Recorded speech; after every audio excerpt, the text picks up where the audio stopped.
Football ইতিহাসে অনূর্ধ্ব-20 বিশ্বকাপকে বলা হয় ভবিষ্যৎ মহাতারকাদের আসল মঞ্চ। এখান থেকেই উঠে এসেছেন লিওনেল মেসির মতো কিংবদন্তি। 2005 সালে কিশোর বয়সেই ব্রাজিল ও নাইজেরিয়ার বিপক্ষে জাদুকরী পারফরমেন্সে শিরোপা এনে দিয়ে বিশ্বকে প্রথম মুগ্ধ করেছিলেন তিনি। আর সেই কারণেই আর্জেন্টিনার সমর্থকদের কাছে এই আসরটা অন্যরকম আবেগের। এবারের দলেও নেই অনেক বড় তারকা, তবে আছে কিছু প্রতিশ্রুতিশীল মুখ যারা ভবিষ্যতে হতে পারেন নতুন মেসি কিংবা ম্যারাডোনা। এবার দেখা যাক সেই তরুণদের গল্প।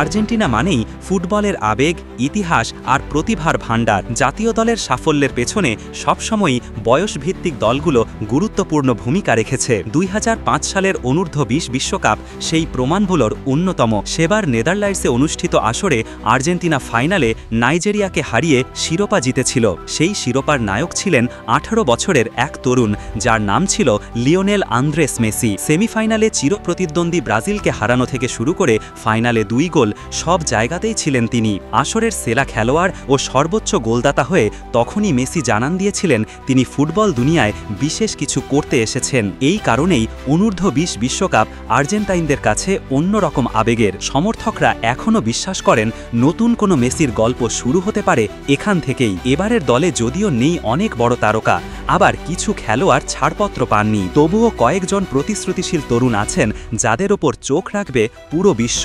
লেফট ব্যাক পজিশনে আছেন জুলিয়ান সোলার। লানোস ক্লাবের হয়ে 3 মৌসুম খেলার অভিজ্ঞতা রয়েছে তার। সিনিয়র পর্যায়ে খেলার অভিজ্ঞতা থাকায় তাকে ঘিরে প্রত্যাশা অনেক। আর্জেন্টিনা দলে লেফট ব্যাকে দীর্ঘদিন ধরেই এক ধরনের শূন্যতা রয়েছে। সোলার যদি ভালো খেলতে পারেন তবে জাতীয় দলের মূল স্কোয়াডে জায়গা করে নেওয়ার সুযোগও মিলতে পারে। আক্রমণ ভাগে আলোচনায় আছেন মাতোস প্রেস্টিয়ানি। মাত্র 19 বছর বয়সেই বেনফিকার মতো ইউরোপিয়ান ক্লাবে খেলছেন তিনি, এমনকি চ্যাম্পিয়ন্স লিগেও মাঠে নেমেছেন।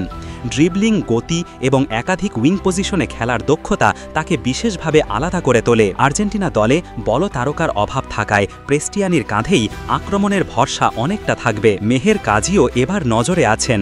অনূর্ধ্ব-20 দলে এর আগে 11 ম্যাচে 5 গোল করেছেন তিনি। তার ক্লাব ভেলেজের হয়ে মৌসুমে করেছেন 10 গোল।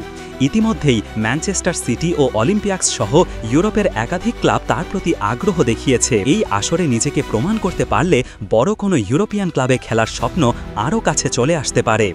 মিডফিল্ডে ভরসার নাম হতে পারেন মিল্টন দিলগাদো। বোকা জুনিয়র্সের মূল দলে ইতিমধ্যেই খেলেছেন তিনি। গত মৌসুমে 17 ম্যাচে 2টি অ্যাসিস্ট করেছেন।